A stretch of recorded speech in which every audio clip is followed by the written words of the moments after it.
हुकुम साह, वो आपकी पत्नी बनने के लिए यहाँ सबसे सुंदर लड़की है। राजस्थानी कपड़े पहनी एक औरत ने अपनी बेटी को रुद्र प्रताप सिंह की तरफ ढकेलते हुए कहा। 27 साल का रुद्र एक खतरनाक और दमदार शख्सियत रखने वाला लड़का था। वो अपने पिता का एक लौता बेटा और अनगिनत जमीन जायदाद का अकेला वारिस था। उसकी जिंदगी एक राजा की तरह थी। इसके अलावा रुद्र के परिवार और राजा सा के बीच के रिश्ते बहुत अच्छे थे। यही वजह थी कि जब से राजा सा ने अफवाह फैलाई थी कि रुद्र की शादी के लिए लड़की ढूंढ रहे हैं, तभी से सभी ने इस बात को गंभीरता से ले लिया और उसे अपने झांसे में फंसाने के लिए अपनी जवान बेटियों को उसके सामने ऐसे पेश करने लगे जैसे वे लड़कियां ना होकर दिल बहलाने वाली महज एक वस्तु हो। लेकिन रुद्र इन सबसे तंग आ चुका था। उसने माँ बेटी को ताना मारते हुए कहा, मुझे नहीं पता था कि आपकी बेटी तवाइफों के साथ काम करती है। अफसोस, मैं एक तवाइफ को अपनी पत्नी नहीं बना सकता। ये कहते हुए रुद्र पार्टी हॉल के दूसरी तरफ जाने लगा। तभी एक जवान लड़की ने खुशी से चहकते हुए अपनी सहेलियों से कहा, अरे देखो, हमारे हुकुम सा यहाँ है। लड़कियों को अपने चारों ओर मंडराता देख रुद्र ने खुद से कहा, आज की रात सिर दर्द बनने वाली है। इतना बोलकर रुद्र ने अपनी नजरें चारों तरफ घुमाई। तभी अचानक उसकी नजर एक खिड़की पर गई और रुद्र के कदम वहीं ठहर गए। खिड़की के बाहर एक 19-20 साल की लड़की अपना आधा चेहरा छिपाए अंदर देखने की कोशिश कर रही थी। तभी अचानक उसकी नजर रुद्र की नजरों से टकरा गई। रुद्र से नजर मिलते ही वो लड़की हड़बड़ा गई और वहां से भागने लगी, जिसे देखकर रुद्र के होंठों पर मुस्कान आ गई। रुद्र जल्दी से खिड़की के पास जाने लगा। तभी उसे अपने पीछे से एक आदमी की आवाज सुनाई दी, हुकुम सा। रुद्र ने आवाज की तरफ देखा। तकरीबन 50 साल का महेंद्र सिंह रुद्र के पास आ रहा था। उसकी बड़ी बड़ी दाढ़ी मूंछों ने उसका आधा चेहरा ढका हुआ था। उसके सफेद कपड़े उसके सफेद बालों से मेल खा रहे थे। महेंद्र सिंह कर्ज में डूब चुका था। घर के अलावा उसके पास और कोई संपत्ति नहीं बची थी। रुद्र समझने की कोशिश कर रहा था कि जो आदमी अपनी संपत्ति को दिवालिया होने से नहीं बचा पा रहा था, वो इतनी आलीशान पार्टी कैसे ऑर्गेनाइज कर रहा था। क्या वो आदमी ये सब करके अपना घर भी बेचना चाहता था? महेंद्र सिंह को खुशी खुशी अपनी ओर आते और जोर से उसका नाम पुकारते देख रुद्र को वो एक नशेड़ी की तरह लगा। मुझे बहुत खुशी हुई कि आप हमारे घर आए और हमारी दावत में शामिल हुए। महेंद्र सिंह ने रुद्र का स्वागत करते हुए कहा। मेहमानों को पार्टी में आने का न्योता देते वक्त ही उसने सभी को रुद्र के पार्टी में शामिल होने की बात बता दी थी। पार्टी में मौजूद आधे से ज्यादा लोग सिर्फ रुद्र से मिलने आए थे। उन्होंने आते ही महेंद्र सिंह से रुद्र के बारे में सवाल करना शुरू कर दिया था, जिससे महेंद्र सिंह को मन ही मन ये घबराहट होने लगी थी कि अगर रुद्र पार्टी में नहीं आया तो वो मेहमानों को क्या जवाब देगा। महेंद्र को अपनी चापलूसी करता देख रुद्र ने कहा, तुम अच्छे से जानते हो मैं यहाँ क्यों आया हूँ। राजा सा को यकीन है कि जो सबूत हम ढूंढ रहे हैं वो तुम्हारे पास मिल सकता है। दरअसल कुछ वक्त पहले से शहर में जवान लड़कियां गायब हो रही थीं।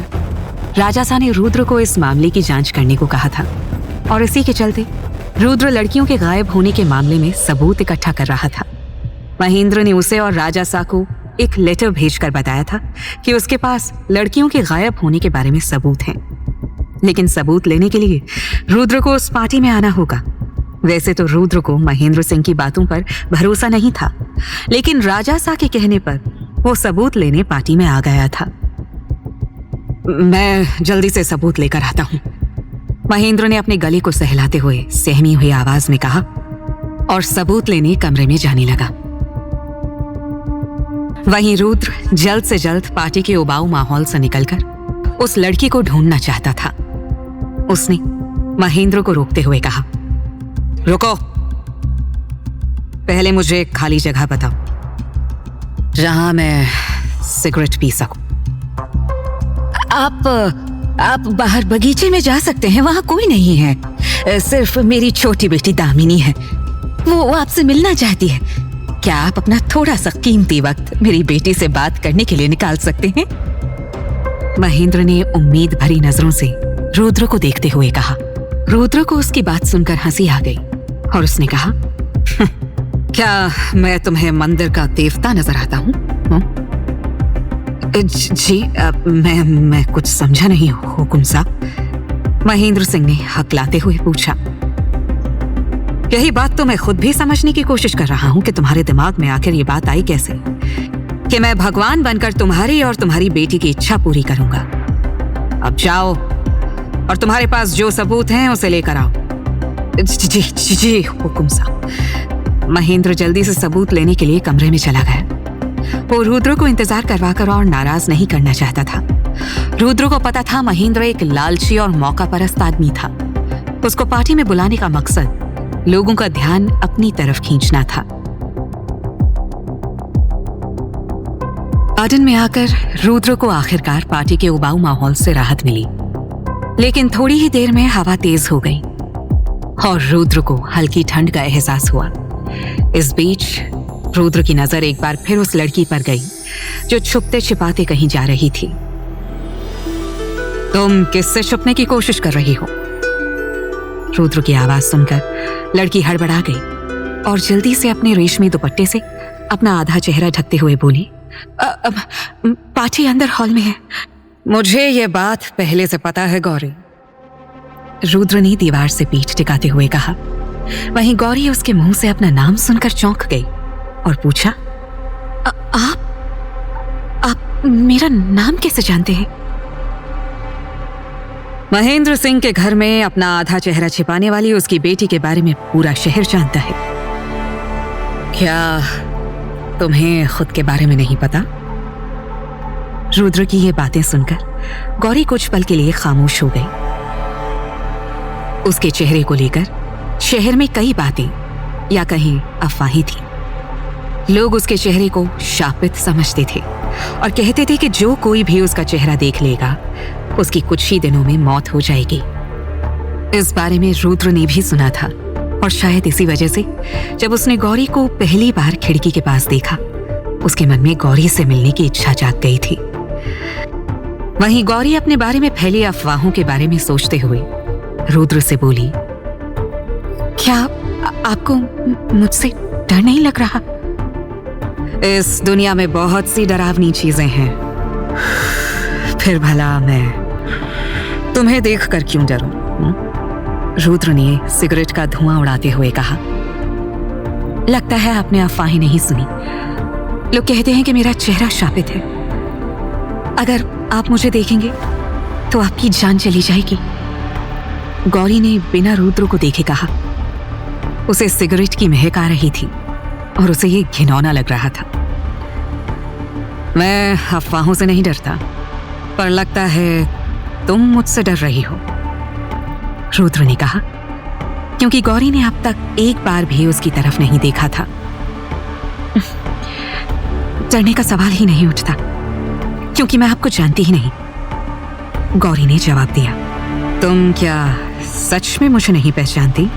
मैं रुद्र प्रताप सिंह हूं। तुम्हें छोड़कर शायद ही कोई इस शहर में होगा जो मुझे नहीं जानता होगा। हुकुम साहब। गौरी की आंखें एकदम से चौड़ी हो गई।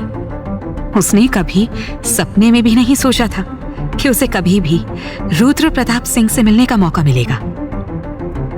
जब उसके पिता रुद्र के पार्टी में शामिल होने की बात सभी को बता रहे थे, तब भी गौरी को उसकी बात पर भरोसा नहीं हुआ था। लेकिन अब रुद्र उसके सामने था। अपने पिता की बातों को याद करते हुए गौरी ने पूछा, मैंने सुना है आप मेरी बहन से शादी करने वाले हैं। पार्टी में भी आप उसी से मिलने आए हैं, है ना? ये सुनकर रुद्र ने हंसते हुए कहा, तुम्हारी बहन से शादी?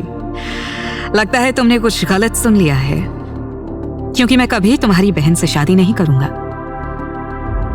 तो फिर आपका मेरे बारे में क्या ख्याल है? अगर मैं आपसे शादी करने के लिए कहूं तो क्या आप मुझसे शादी करेंगी? गौरी ने अचानक से ये पूछकर रुद्र को चौंका दिया। वैसे तो आज रात रुद्र को शादी के लिए कई प्रस्ताव मिले थे, लेकिन गौरी का सीधे शादी को लेकर सवाल करना रुद्र को बहुत मजेदार लगा। वहीं गौरी दुपट्टे की आड़ से रुद्र के चेहरे के भाव देखने की कोशिश करने लगी। खिड़की के पास खड़े होने की वजह से उसके लंबे बालों की लटें उसके बचे हुए चेहरे को ढकने की कोशिश कर रही थी। गौरी का आधा चेहरा दुपट्टे से ढका हुआ था और आधा दूध की तरह सफेद और बेहद खूबसूरत था। चांद और लालटेन की रोशनी में जब वो चोरी चुपके रुद्र को देखने की कोशिश कर रही थी तो बहुत प्यारी लग रही थी। रुद्र गौरी का पूरा चेहरा तो नहीं देख पाया, लेकिन उसकी हरकत में उसने उसकी बेसब्री को देख लिया और हंसते हुए कहा, मुझे अभी शादी करने में दिलचस्पी नहीं है, लेकिन अफवाह फैला दी गई है, इसलिए अगर मैंने तुमसे शादी की भी तब भी मैं तुमसे कभी प्यार नहीं करूंगा और ना ही मैं चाहता हूं कि तुम मुझसे प्यार करो। मैं आपको गारंटी दे सकती हूं कि मैं आपसे कभी प्यार की मांग नहीं करूंगी, गौरी ने कहा। यह सुनते ही रुद्र को उसकी बात में दिलचस्पी आने लगी और उसने कहा, इस बात की गारंटी नहीं दी जा सकती कि तुम प्यार की उम्मीद नहीं करोगी। आजकल ज्यादातर शादियां प्यार से शुरू नहीं होती, लेकिन शादी के बाद एक दूसरे से प्यार की चाह करना आम बात है। रुद्र की यह बात सुनकर गौरी ने थोड़ा सोचने के बाद कहा, आपका कॉन्ट्रैक्ट मैरिज के बारे में क्या ख्याल है? क्या हम एक शर्तों की शादी नहीं कर सकते हैं? क्या रुद्र समझौते की शादी के लिए मानेगा? और आखिर क्यों दिया था गौरी ने ऐसा प्रस्ताव रुद्र को? क्या गौरी के बारे में फैली अफवाहें सच थी? क्या रुद्र को महेंद्र वो जानकारी लाकर देगा जिसके लिए वो यहाँ आया था? क्या होगा रुद्र और गौरी का भविष्य? आगे की कहानी जानने के लिए देखिए अगला एपिसोड सिर्फ पॉकेट एफएम के यूट्यूब चैनल पर, और शर्त प्यार की के सारे एपिसोड्स को सुनने के लिए डिस्क्रिप्शन में दी लिंक से डाउनलोड करें पॉकेट एफएम ऐप।